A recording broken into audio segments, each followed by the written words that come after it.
everybody. So like in my other videos, I said that March is Women's History Month, and I've been reading a couple books about some pretty cool women. So this next one that I'm going to read is called Grandma Gatewood Hikes the Appalachian Trail. So what's interesting about this book is that it's true, and most of the stories, if not all, that I'm reading to you are true.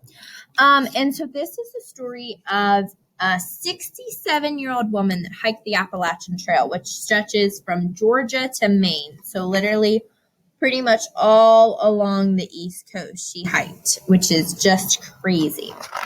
So we're going to read a little bit about her and her amazing journey.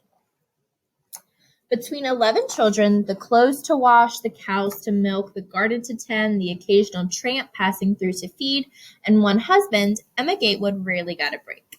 But sometimes she found a way to escape. A long ramble through the hills behind the farm was all Emma needed to set her heart right again. In the spring of 1955, when Emma was 67 years old and her children had all grown up, she left her home in Ohio and set out to walk the Appalachian Trail. Called the longest footpath in the world, the trail stretched along the mountaintops from Georgia to Maine. Emma had read about it in a magazine. The magazine said no woman had ever hiked the entire length and that it was easy. Besides, it was what she wanted to do. Emma didn't tell her family where she was going, but no one worried. After years of hard work on the farm, they knew that Emma could take care of herself.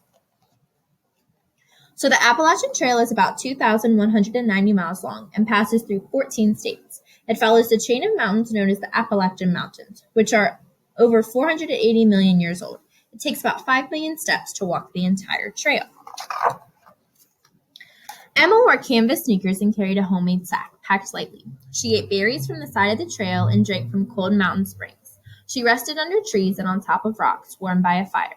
Some nights the sky was so big and dark that Emma was afraid to sleep. Other nights she curled up on a soft bed of leaves with plenty of mice to keep her company.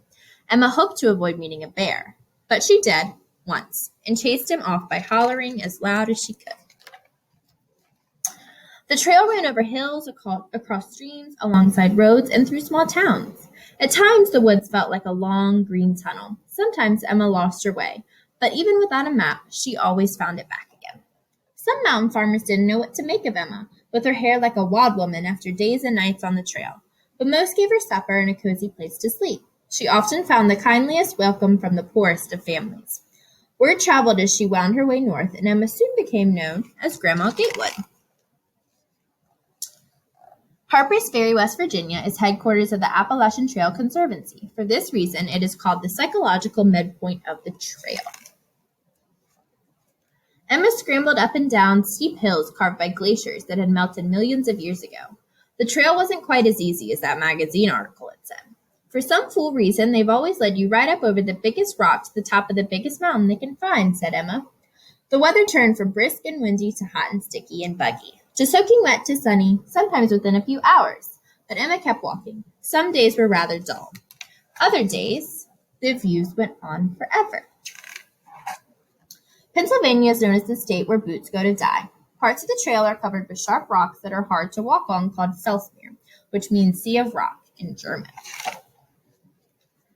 Rocks tore the soles of Emma's shoes, so she held them together with tape. She tried wearing a pair of men's leather boots, but they were big and clunky and slowed her down. Emma chatted with everyone she met along the way, and when the newspapers heard about her big adventure, reporters met her at almost every stop. Soon it seemed as if the whole country was curious about why an old lady would want to walk all that way by herself.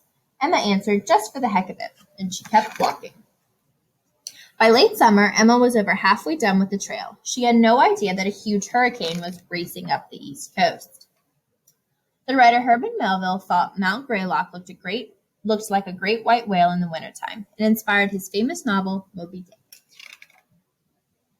The storm hit hard. Rain soaked the land, and rivers washed away homes. Trees cracked in the wind, smashing to the ground. Emma didn't hear news of how much damage had been done since she was deep in the forest. For her, it was just another day of foul weather. She slipped on a ledge and twisted her knee, but kept slogging through the wet mud. She tried to cross a rain-swollen stream, but it was flowing too fast, and Emma couldn't swim. Emma was tired. She found a crowded shelter with a group of teenage boys from the city. The hut was tiny and damp, but Emma enjoyed their company, and they liked hearing her stories. The next day, they carried her across the stream. She was on her way again. Emma clung to two young men hiking together across a swift-flowing river gorge. She traveled a ways with a troop of Boy Scouts. She was even invited to tea by a note that someone had pinned to a tree. All along the trail, people helped Emma, but after a while, she was glad to be alone again. The second fastest on-land wind speed ever was recorded in 1934 on Mount Washington at 231 miles per hour. It broke the record books and the anemometer used to measure the wind. As Emma traveled farther north, the pine trees smelled like coming winter. She balanced on mountaintops, scared the wind might blow her off, but she kept walking. By now, she had almost reached the end of her journey. Park rangers ferried her across a wide river. Just one more mountain to climb. Emma wore every piece of clothing she carried, plus a coat someone had left behind on the trail. Her last pair of shoes was in tatters. It was bitterly cold. She could barely see through the thick fog, and the eyeglasses she had cracked in a fall. Her knees ached, and her ankle was sprained, but Emma climbed, crawled, and pulled her way up the mountain, until at last she reached the top. Emma sang a verse from America the Beautiful, as loud as she could.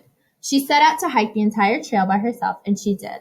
Less than 2 years later, she would do it again. I wanted to see some of the things I had missed the first time, said Emma.